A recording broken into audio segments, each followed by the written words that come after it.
Good evening and welcome to another episode of the Pokerbaazi podcast. My name is Richard. It's good to be back after a long time. Obviously, I haven't been doing the podcast for a month or so, but we're going to get back on the podcast grind. I have a few guests lined up, and this is probably going to be mildly entertaining to some of you. Uh, uh, in the time that we haven't been doing the podcast, obviously a lot has happened. Akshay Nasa shipped the millionaire on Spartan. Uh, uh, Eka finished second, so congratulations to those two for doing a great job. Pokerbaazi hosted the biggest tournament in Indian poker with a 1 crore guarantee. Not only that, they managed to somehow crush the guarantees. And so a lot of things have happened. And we have on the podcast with us a Pokerbaazi team, bro. She is one of the most successful poker players in the country. She has been probably playing the fewest out of the lot, but yet has been able to sort of get into the limelight, have some decent scores, and get signed by uh, one of the best poker sites in the country. Of course, off the table, she is a sweetheart, and she's one of my favorite people. Please welcome Maria Kirloskar. What's up, Maria? What's up, Richie? Nice to be here with you. Nice to have you on the podcast. We have tried to do the podcast a number of times, and every time something or the other happens. So finally, we have you on the podcast. Super nice, super excited to have you on the show. What's into Pokerbaazi, right? You just had the 1 crore guarantee, and you managed to crush it. So, what are your feelings about this? As a Pokerbaazi team pro, what are your opinions about Pokerbaazi and Moneymaker in general? We're super thrilled. We didn't expect so many people to register, so there was a bit of a hiccup. But once it got going, I think people really enjoyed the structure. They really enjoyed playing. I enjoyed it myself. It was a bit of a disaster for me, but I think everyone just had a great time playing the Moneymaker. And I'm So really we'll come back to that. We'll come back to that. But weirdly enough, you guys had a cap of about 800 players, and which roughly translates to 80 lakhs in guarantee. And by the end of it, you managed to do, I think, 1.2 crores. Yep. So that is ridiculous. Yeah, that's crazy. It's crazy. But I think that the amount of players that are looking forward to such big games, people are sort of saving their money, looking at multiple re-entries. Everyone gets really excited about these big games now. So yeah, I mean, we did not expect so many people to play. I think we were looking at around maybe 600 people, but yeah, it was just insane. It was great. It was a disaster, of course, for you because you lost internet, I think. Tell us about that. Yeah, I went to Kodaikanal. I thought I'd spend a month there. Sorry. I thought I'd spend a month there just studying poker and relaxing and sort of getting my head together and playing the Moneymaker, somewhere peaceful. And I started really well. I had a really great stack at 100, 200. I was like at 27K or something. I got pocket aces, got busted by 2-4 clubs. And then I think the energy was so much. I was so mad at myself that the internet just went off. So the internet went off at 12:15, and it just did not come back. So yeah, that was a bit of a disaster for me. But I'm looking forward to the one on November 26th. I'm going to crush that one. For sure, for sure. And besides the Moneymaker, we also were talking a little while back. What else can we expect from Pokerbaazi in terms of some new exciting stuff? Well, right now we have double or nothing that's going on. People are really liking that format. It's, if there's 10 players or 20 players or 50 players, half of those players are getting double the amount of the buy-in. So people are really liking that. There's about, I think maybe 4 or 5 games going on during the day, from 550 to, 2,200. So you can make a bit of your bankroll back and, really build that. So that's one thing that's happening right now. We have the Grinder series coming up at the end of October. We have the next PPL coming up in November. So there's lots of fun things that we can look forward to at Baazi. So. Great. Obviously, looking forward to all of that. But coming back to you, why don't you tell us how you started playing poker. And I mean, your transition is pretty huge, right? Because you started playing. Okay, I'll let you get to that on your own. But why don't you tell us how did you start playing poker and your poker story in general? Well, I think a lot of people already know my poker story, so I'll make it a bit brief. About 2007, I had joined a microfinance company, and I was traveling to the US on work. And I was really jet lagged, the first couple of days. So I was just flipping channels in the night and came across this channel that was televising poker. And I kind of heard about poker, but I didn't really know much about it. It was just another card game for me, so I never tried it. And it just captivated me. I was just like, what the heck is going on here? The personalities, the kind of, the kind of stuff that was going on in the game. It was insane. It was great. And I would stay up for like 4 or 5 hours just watching the poker game on TV. And I think that was 2007. And then, it wasn't accessible at that time to us, right? So I think when Zynga Poker came out, I was I think the most excited person on the planet, and I said, "Wow, poker is accessible now. Let me learn this game." And all my friends and my husband's relatives, we were all kind of playing online and sort of inviting each other to the game. And then I thought, why don't we just get this offline, get some people home and play it at our place. And that was just great. We all started learning together, and we were terrible. We were just absolutely awful. We didn't even know we had to burn and turn a card. So that was, the kind of the kind of newbies that we were at that time.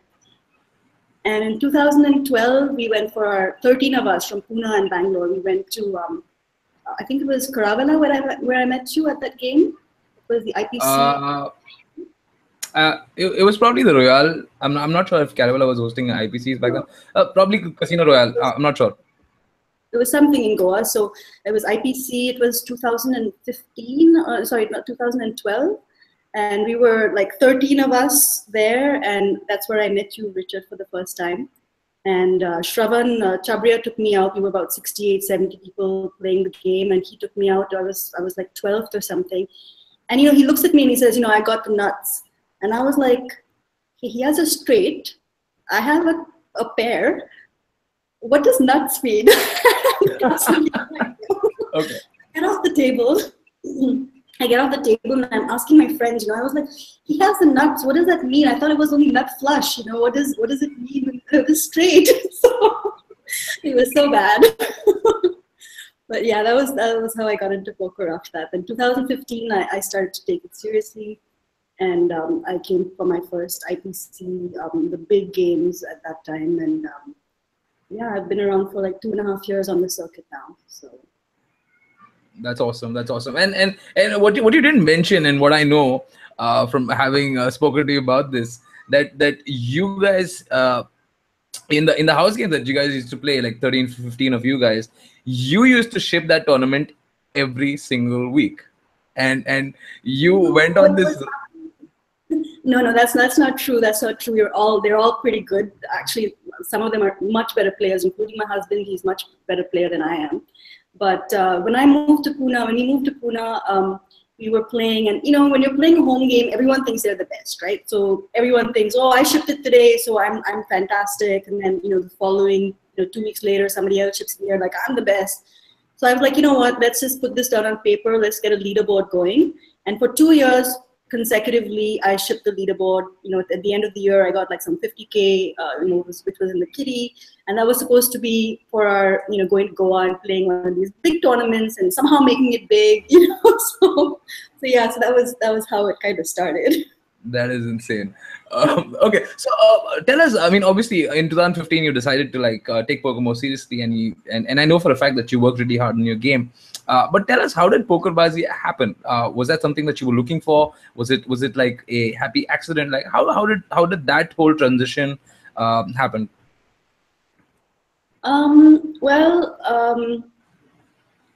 I wasn't really looking for anything. I had been signed with Star Poker as a brand ambassador, like around 6-7 months into my game, like into playing in 2015. So I was their brand ambassador for about 9 months. And when I left them, I was kind of, I felt a bit restricted playing for one particular company. So I was kind of happy playing on my own, playing small games, micro stakes here, there. It was fine. I wasn't doing much. I was kind of, studying and trying to unlearn whatever I'd learned during my home games. And then, Pokerbaazi, they called me and said, would you like to be a pro with us? I was really shocked. I was absolutely shocked. I know the team. They're all amazing poker players. They're really well known.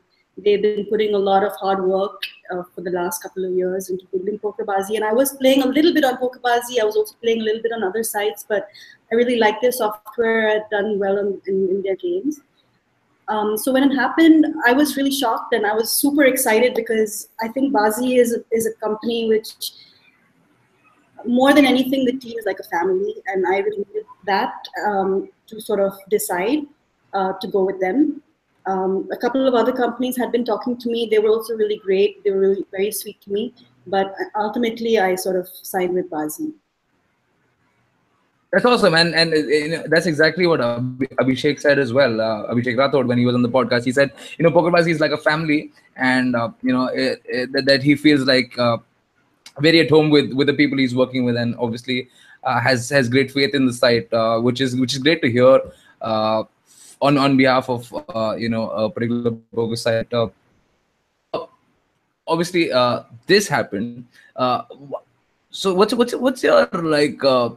End goal? Like, are you only going to be playing more of tournament? Because I know for a fact that you've been playing a lot of cash of late, and so what's your end goal in terms of tournament poker or cash poker? Like, where do you see yourself? Well, I started off as a tournament player because even in our home games, we only thought that poker was about tournaments. We didn't realize that there was like a lot of cash games happening, and that's your bread and butter. We never played cash games in our home games. It was always tournament. We always had like more than 12, 13, 15 people, 2 tables. It was always that way. So I always thought poker was about tournaments. But then playing it seriously the last 2.5 years, you kind of realize that the variance is really high, and I don't play a lot of live games. I only play in Goa, so 2-3 games in Goa, every 2 months. It's not something which is easy. You get quite dejected when you don't get into the money in the live games. So a lot of people told me, why don't you try cash? So I said, all right, and Baazi gave me the opportunity to sort of get on the cash tables, and they've been sort of coaching me how to play cash. So I've been playing mostly cash for the last 2.5 months now, and I'm actually really enjoying it. You and I have been on the tables together, and I really enjoy playing cash now. So, but making that step from online to live is something, because I get really nervous and I get really flustered when I'm playing live. So that's something I'm trying to work on, and hopefully I'll start playing live very soon. So. That's awesome. And why don't you tell us about like what is your biggest strength as a poker player when playing live, of course, and obviously the things that that probably hinder you from performing to your optimum. I mean, if that makes sense. Yeah. Well, I think my biggest strength is being patient. I've worked on being patient all my life because I was a very short-tempered person in my younger days.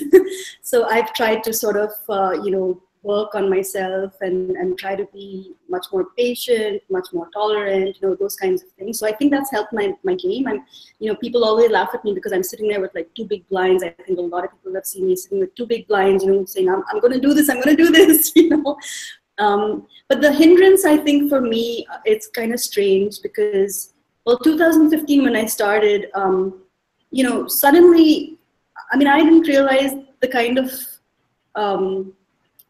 exposure I would get, once I sort of was on the circuit, and when I started with Star Poker as their brand ambassador, and then, sort of went for the live games in Goa. So I feel like my entire poker career for the last 2.5 years has been, watched really carefully by a lot of people. So I feel a lot of pressure. So I'm kind of working on that too. So I don't feel so much pressure. I feel that I have to do well every game. I have to sort of, people are watching me all the time. So it's a bit, nerve-wracking at times. So yeah, but I'm trying to work through that. So Funny you bring that up because obviously a couple of days back we were on the cash tables, and what I actually witnessed was that a lot of people actually try and talk to you and try to find out more about you when you're at the table, and not just you. I'm talking about all the pros.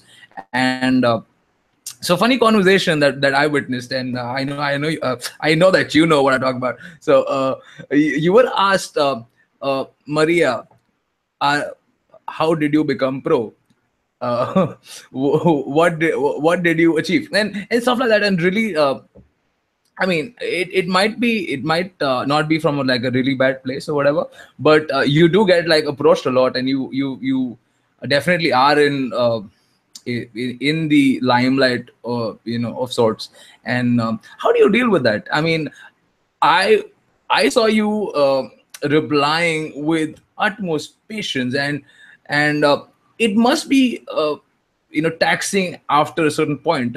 So what is that experience? How is that experience like? I mean, to be constantly bombarded with like questions, and some people might even be rude, or this guy was funny as shit. But I'm just saying, how is that whole experience like? well, it's very flattering in one way. It's very sweet. I think they don't see a lot of women on the tables, and then of course, if you have a badge, they're saying you're a pro. So it's not that they're trying to be rude or they're trying to sort of interrogate you, but they're just sort of they don't know. They don't know what a pro is. They're probably new to the circuit. They don't really understand what a pro is, what the job is, how you've been selected. You know, and it's really hard on the tables to explain all these things. So I try to just say that, well, it was all up to Baazi. I don't really know. I don't have like a list of criteria that Baazi has for getting a Baazi pro on board. So and I can't really explain to them that it's a myriad different things, right? I mean, a pro is signed for many different reasons. So it's tough, and you have to be graceful because you don't want to sort of you're representing the brand, so you can't really be rude on the tables.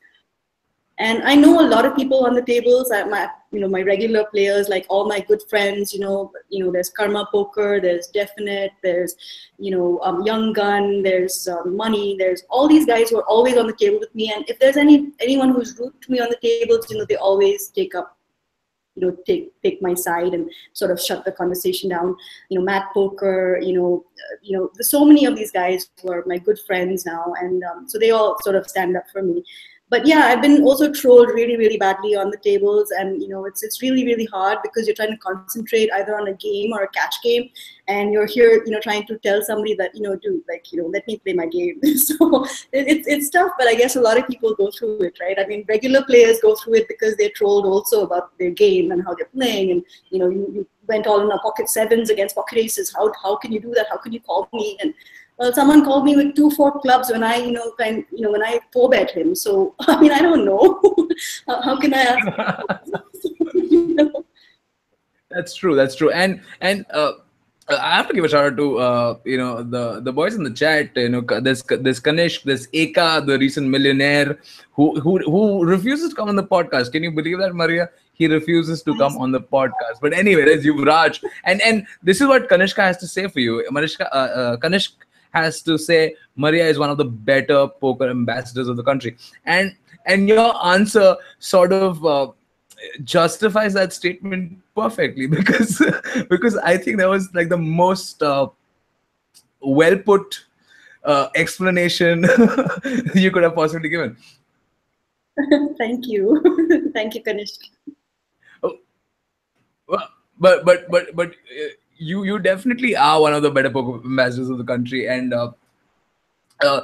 relating to that, let's talk more about like the poker in our ecosystem, right? So there have been a lot of posts on IPP, and I've spoken to you about this, and I just wanted to like sort of get on the record like what you feel about this. So recently, the Shark Scope results were being told to put up by the admins for any PS action that you sell. PS meaning Pokestars, obviously. And what do you think this enforcement of sort is going to do to like the poker ecosystem and the group that IPPA is? Yeah, I think it's absolutely great. I think that it's a great idea, and it's because I mean, I've been seeing all the IPPA posts for a long time now, and I see people who are selling action. First of all, they put up pictures of their wins of 800 rupees or 1500 or 1200, and they want to sell 100% action. And I don't understand that, and I don't know why they're doing it. Maybe they don't understand what they're doing either. So I think this is a really good way for the better poker players who want to sort of handle their variance. That's why you sell action, right? So I think that's a really good sort of rule that they've kind of come up with now at IPPA, and I think it's really gonna help the ecosystem. So. For sure, and I feel that way too about the same. And obviously there was a lot of tension about it, and obviously a couple of players complained about it. But I think in the long scheme of like in the greater scheme of things, it is definitely a thing we will all benefit from, and obviously India is a very fresh poker economy will benefit from.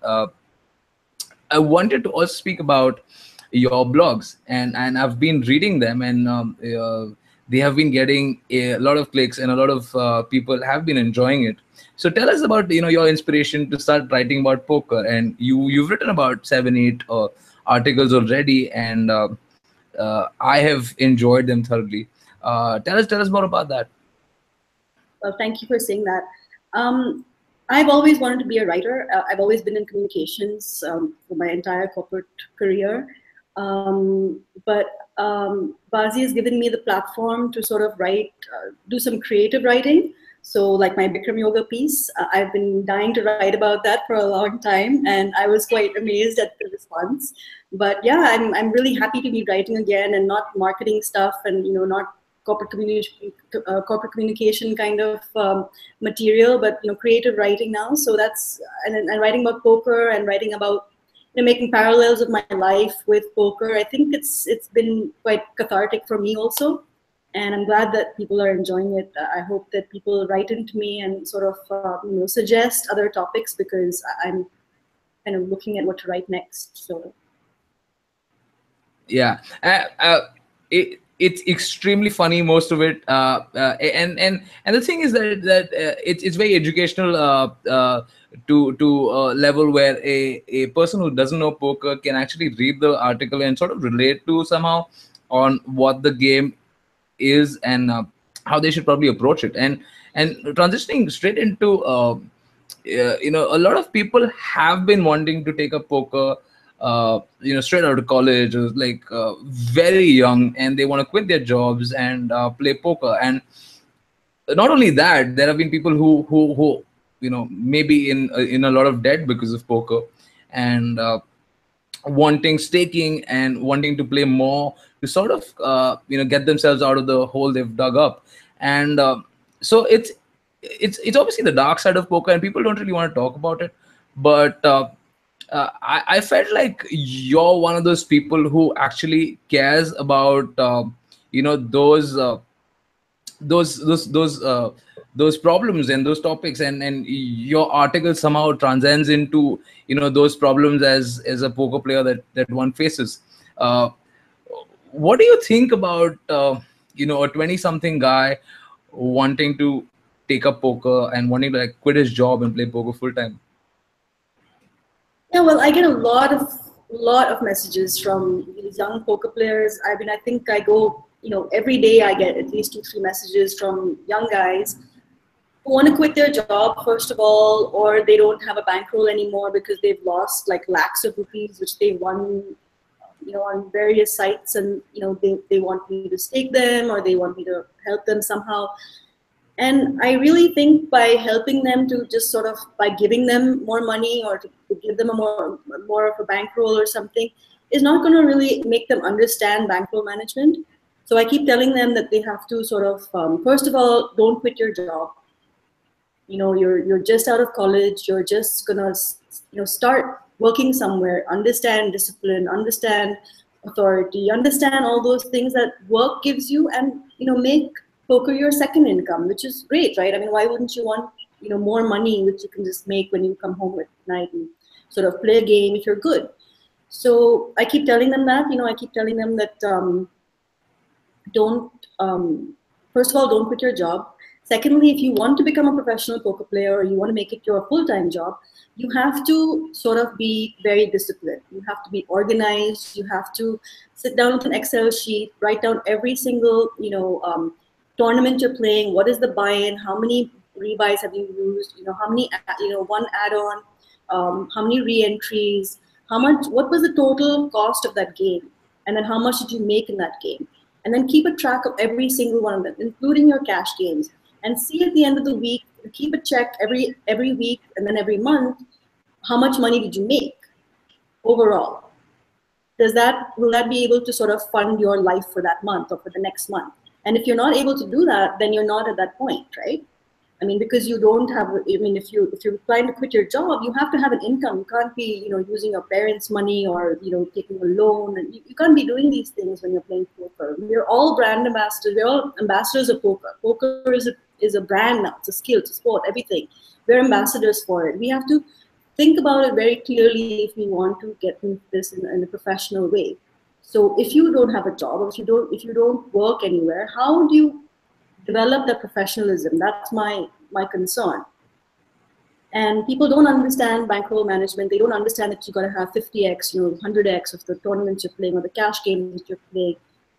They don't understand that. They just people will be playing, they make some money in a tournament, may win one big tournament, and then play, 400, 800, 500,000 on cash tables, and in 2 weeks it's all gone. So how are you going to sustain your poker career as well as your life?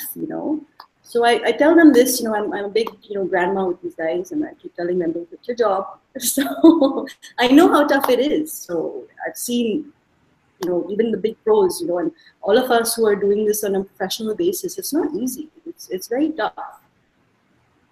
Why don't you tell us also about I mean, it's very easy for a newcomer into into poker to win a couple of tournaments and feel like they're on top of the world and they know what they're doing and they are very skilled at the game, and obviously someone or as a person, if you understand like the mechanics of variance and how how large how large luck is a factor in tournament results, or like results in general, you would know that overestimating your skill isn't probably the wisest thing to do. But how would you want or how would you what would your advice be for someone who's starting off to a sort of learn and study, if you have any advice for that, and at the same time how to keep yourself in check, because even the best in the game may or may not develop a sense of arrogance and a sense of superiority because of short-term results. And what would your general advice be in that situation? Well, first of all, I think I've written this in one of my blog posts also. I think you need to have a separate bank account, first of all.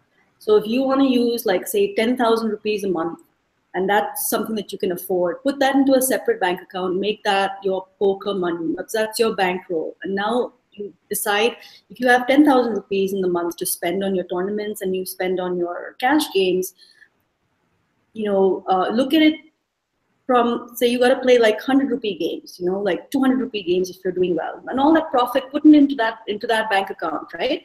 And this, just be organized. And if you're doing really well, see, all of us can't be like an Akshay Nasa, we all can't be like an Eka. I mean, all of us, like, these guys are really young, they're 22, 23, 24, 25, and they've worked really hard, they play a lot, they put in a lot of volume, they're absolutely fantastic, but not all of us can be the same person. We don't have those skills. So you got to put in study time, you got to learn. If you want to really focus on poker, you got to subscribe to sort of training sites, If you have friends who are on the circuit, show them your hand reviews, let them do a review with you. You got to keep improving all the time, but the most important thing is to manage your money. I sometimes, when I have no money that month to put in for my games, I will sit and play the free rolls. When I wasn't signed by Baazi before that, in the time, those few months where I wasn't signed by anybody, I would, lose my money for like in a month. I wouldn't win anything. Okay, fine. So it's not a big deal. You got to like get up, go back on it. I would play the free rolls. I would play like the really small micro stakes, 55 rupee, 110 rupee games, and you build your bankroll from there. People have so much ego when you're young. You don't realize that you can play a free roll and not feel, oh God, what's happened to my big bankroll of 9 lakhs, 10 lakhs, 15 lakhs, you've lost it. So come on, now it's time to like buckle up, and sort of just, start your grind again. And Doug Polk does that. All these big players, international players also do that. They play free rolls when they don't have their bankroll and they've like busted out their bankroll. So if they can do that, why can't we? Sure. I mean, it's great advice, and most of your advice is got to do with discipline, and I think discipline is definitely the most important thing. If you I mean, obviously, if you want to play poker part time, you can just have fun and be all social with it and enjoy yourself. But if you want to take poker even seriously on a level where you're gonna set aside a certain amount of money, I mean, there has to be like a ridiculous amount of discipline, and hats off to the guys who do it full time, and the names you mentioned, and hats off to you to actually have the discipline to limit yourself after a certain amount of time. That is super commendable, and that is great advice in general. I wanted to go back and speak about the fact that in Pokerbaazi you're surrounded by some really good poker players. We have Abhishek Rathod, we have Abhishek Panda, Vikram Kumar, there's Jasween, and how is it like to be surrounded by these guys, and how has it changed your approach to poker? It is super intimidating to be in a team of these kind of guys. It's very intimidating. It's very scary for me. But they are just absolute sweethearts. And whenever I need any help, as a woman playing poker, I should say that you're conditioned not to be aggressive, right? Women are supposed to be soft, and my whole life has been like, oh, you can't be so aggressive. You have to be assertive. You can't be aggressive. So it's a big stumbling block in my game, because you have to be aggressive in poker to win and ship and do all these things. So now with these guys who are absolute beasts, I go to each of them and I'm like, okay, how do I become more aggressive? Please help me. Okay. And they very sweetly give me their time, their advice, their coaching. I love them all. They've been super, super kind to me, and it's like my dream come true. I'm just learning from the best. I don't know what to say. I've been super lucky. And continuing the point of being a woman in poker, how do you think it's different? I mean, obviously online, there's I mean, I think online is different for you as well, because people know who you are. So it probably is the same. But on a in live tournaments, and when you go around playing these tournaments live, how is it different, or how is it more easy or difficult being a woman in poker? Obviously, things have changed. A lot of women play poker now, but it's still a minority. And how does that affect you and your play? When you're at these tournaments. Well, I can't speak for all the women who are on the circuit right now, but for me, when I started in 2015, I walked into the poker room on Delton, and I was like so flustered, all I could see was like 300 big, huge guys on the tables. And that's all I could see. And I was like, oh no, I'm scared now. So, that was something which was really, really hard for me, I think. I have lots of guy friends. I hang out with guys all the time, but I was just so nervous, and that took me maybe 6-8 months for me to sort of get over that whole thing. That I'm all these really big guys, and I'm so small, and I don't know what I'm going to do. But if I bet wrong, will they beat me up or something? So will they sit on me? I don't know. But everyone was just so nice to me and so sweet, and yeah, as a woman, I think that people underestimate you, so that was a big plus for me. They kind of thought I was a fish, and I was a fish right in the beginning. I didn't know the bet sizing, and you can just tell when someone's a fish. So it kind of, I think people just underestimated me, and then I was able to sort of cash pretty high in one of the live tournaments, and that's when people kind of sat up and took notice and was like, okay, maybe she knows how to play poker a little bit, but yeah, you see the other women on the circuit, they're absolute beasts. You see Nikita, she's an animal, like she's fantastic. Muskan, who is just like absolutely this cool chick, who's just playing very calmly. You have, Suchi now, you have, Rachita, you have all these just, Manisha, oh my gosh, like just it's fantastic to see these women play so well. I'm so thrilled for all of them.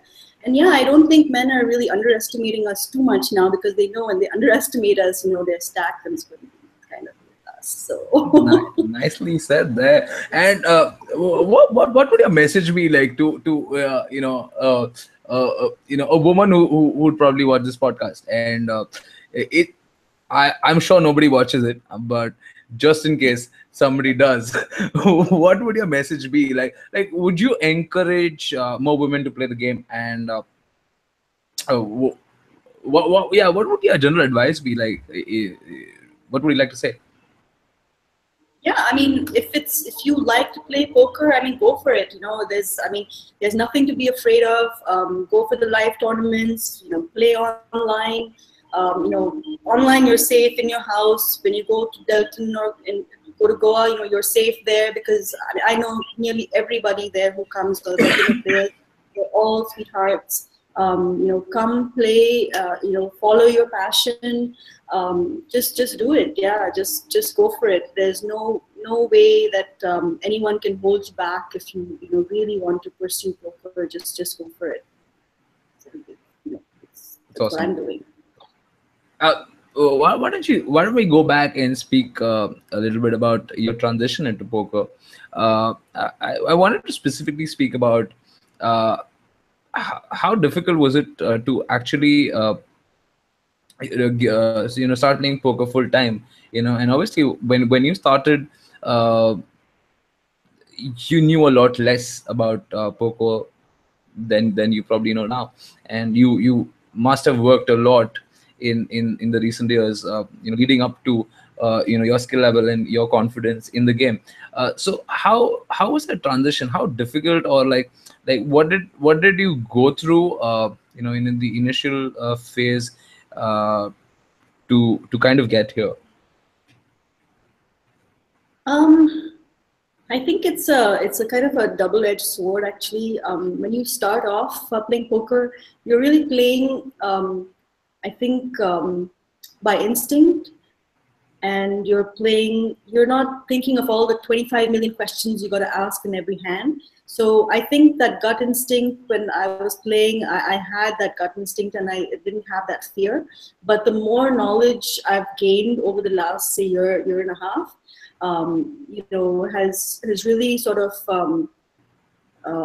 been quite tough, because I'm trying to play that way, So it's been a difficult journey, but it's been a very enjoyable one. I've been studying a lot. I've been doing a lot of mental work. So from when I first started out, I didn't think there was any such thing in poker. I just thought you just go play the game. You have good cards. You put in enough money. Whatever. That's how we played in our home games. And now there's like a million things you got to think of, and I'm doing a lot of mental coaching with, through Elliot Rowe's, his sort of audio hypnosis sort of stuff. And that's been helping me sort of get out of this. Maybe I've kind of, gain more confidence, to sort of trust my gut again, instead of sort of looking at just ABC sort of poker.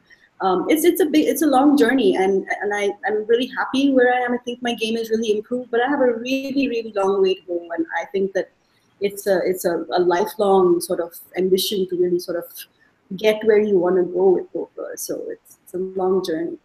What is the end goal? Where do you want to get? Don't say you want to play a WSOP or win the main event. But in general, like a holistic goal, like where do you want to get? I want to as be a poker player? A consistently winning player. That's my goal. A consistently winning player. Like, I've seen people who are doing it. They're consistently winning. I mean, it's just, every day I get up and I look at Facebook, and it's the same guys who are winning. I want to be like that. I want to be like, I've won a huge game. I'm going to win another huge game 2 weeks from now. I want to do that. Not win one game and then go for a month and say, okay, and now I've like come second and third and fifth and eighth in really small games. That's not my goal, right? My goal is to just be a consistently winning poker player, and I'm really working hard towards that. I just hate them. Like, they make me feel so bad about my game. It's ridiculous. Like, how can the same guy win? They are luck boxes. Like, that's the only explanation. Like, this can't happen. This is not real. Like, this is not what I learned as, in poker. Like, there's variance and there's this and there's that. The same guy can't win every time. But some guys, just lucky. But yeah, kudos to them, obviously. And that is a very practical, and I don't think you're far away from that. But also, like the amount of work you put in is really awesome. And you mentioned about mental coaching, and a lot of people are now moving into mental coaching and understanding the importance of having a balanced mindset, and in general being able to control your emotions. So that's awesome. And moving on to more lighter note, I wanted to ask you, who's the player you hate the most on the table? Like somebody you don't want to play a pot against. No, there's nobody like that. Unless no, actually, there is one person. There is one person. Sorry, there is one person who I absolutely hate playing. When he's on my table, I just want to run away. That's Abhishek Panda. Abhishek, I hate you. What a beast that guy is. He's just so lucky. He's crazy. He is, and he happened to finish on the final table of the Money Maker. Shout out to Abhishek Panda. What a beast! What a crusher! Besides that, tell us. Sorry? I said I love you, Abhishek. I'm just saying. Okay, and Rob, why don't you tell us, like, who's the most interesting person that you probably meet a lot and you enjoy their company, during the live tournaments that you play? One person. I love it. I can't say one person. It's a fun question. No, I can't say one person. I enjoy meeting everyone. I have a great time when I talk to everyone. So I can't single out one person. So but a person who's like really good fun is Vikram. I love him. Okay, name five. Name five. Like, let's give you more room to negotiate. No. I hang out a lot with Madan Kumar. He's really great fun. He's really sweet. I like hanging out with him. I like picking his brains. Vikram is great fun to be around. He's always up to something. Justin is a sweetheart, so I like hanging out with him. He's good fun. I mean, I don't really, during live tournaments, I don't really hang out with too many people because I'm kind of preparing for the next day. I don't want to be sort of too tired the next day, so I don't party too much. So yeah, I mean, but I love everyone. When it's great fun hanging out with all these guys. So what are your like short-term plans in terms of poker? Like, are you planning to play the WPT? Obviously, the moneymaker is coming, and the PPL is gonna come soon as well, and that's gonna be huge. And I'm sure you're gonna be playing a lot of events there. So, what is like the next couple of months, or like the next big thing that you're planning or you're preparing for? Yeah, WPT is the next big thing for me because it's live. I always think it's a bigger thing than online because I'm always so nervous before the game. So yeah, I've got to mentally prepare myself. I want to do well. So yeah, so WPT, the main event is something that I'm going to be playing. I'm going to be trying to sort of play a couple of the other tournaments if I can sort of get some win some satellites and get my bankroll up to speed. And yeah, PPL is going to be great fun. That's coming up in November. Then I'm also looking forward to match poker is happening, GPL is happening, PSL is happening. These are all things to look forward to, see how it goes. I think it's going to be great for the community. I think it's going to be great for poker in India. So I'm really looking forward to those leagues, to watching them, to playing in them. I think it's going to be incredible this year. It's going to be incredible with all these leagues. So next year too. That's awesome. That's awesome. And besides that, I was thinking of a really fun question, and it's strange that I forgot. I'm just gonna give a few shout outs. There's another message for you from Vinay, and Vinay says Dragon Lady is one of the most down to earth and friendly people around in the poker circuit. Also, Mudit's in the chat. He says Dragon Lady is calm and composure both online and live is admirable. So a lot of love in general for you, and besides that, what your blog? Yeah, I wanted to speak about your blog. So you are writing something, and we can actually look forward to a blog from you. Why don't you tell us and give us a little sneak peek into the blog? Yeah, my next blog is something I've been thinking about for a while. I hope that people are going to enjoy it. It's my gaming journey, really. It's going to be titled "From Donkey Kong to Donk Betting." So it's from the Donkey Kong days to my poker online, and yeah, I mean, and all the stuff in between, from Atari to Myst to Call of Duty to like the boxing game on PS3. Where I basically retired from because I was just beating everybody. So yeah, so that's what's gonna be my next blog. So. That's superb. And if you guys want to check out any of Maria's blogs, I've put all the links in the description. So go ahead and check it out. It's probably one of the funniest things and one of the most entertaining things you'll read today. Definitely check that out. Maria, I'm just gonna ask you like one last question, and I wanted to ask you this earlier, and I couldn't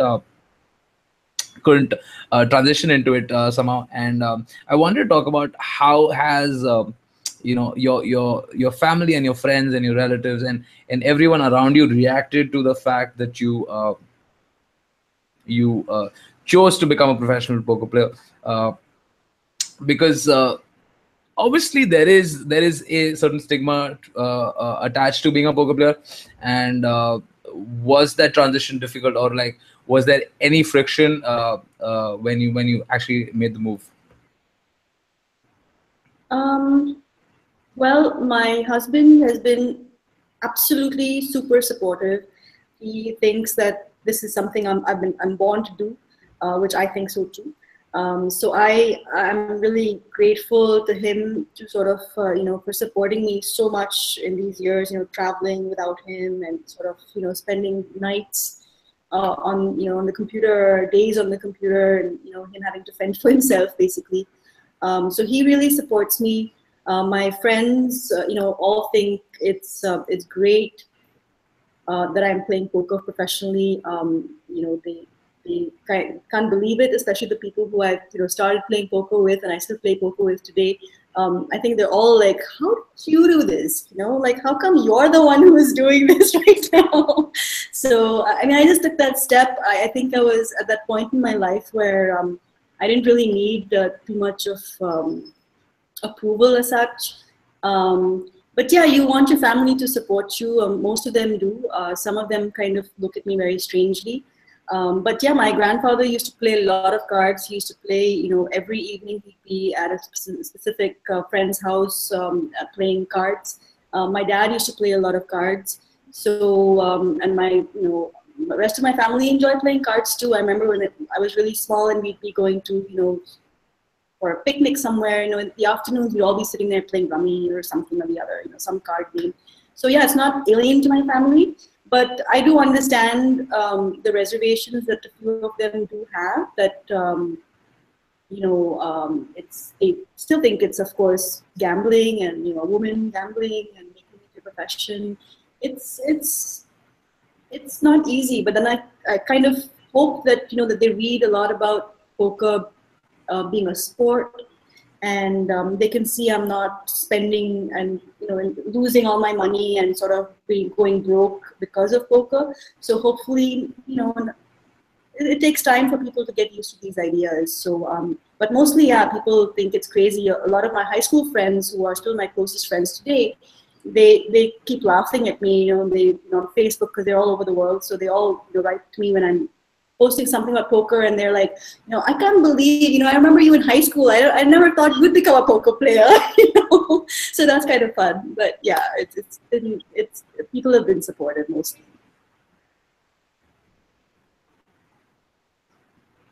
That's amazing. That's amazing. And shout out to Rajiv. I met him in 2012, and super nice guy. And even your friends, I think you're like a really fun bunch of people who just really want to have a good time, and super social, super friendly. And yeah, I can totally imagine like everybody's totally cool, and they're probably bragging about you. Like, my friend is a professional. Like, what do you know about poker? And Yeah. so so that's really cool. I wanted to ask you, if you were to explain, and this is a question I wanted to ask a lot of people, and I managed to ask a couple of the people I spoke to on the podcast, and I'm going to ask you, if you had to explain to a random stranger what poker is in a minute or less, how would you do it? You don't This have to essentially explain the rules, but like just explain to him the game. Yeah.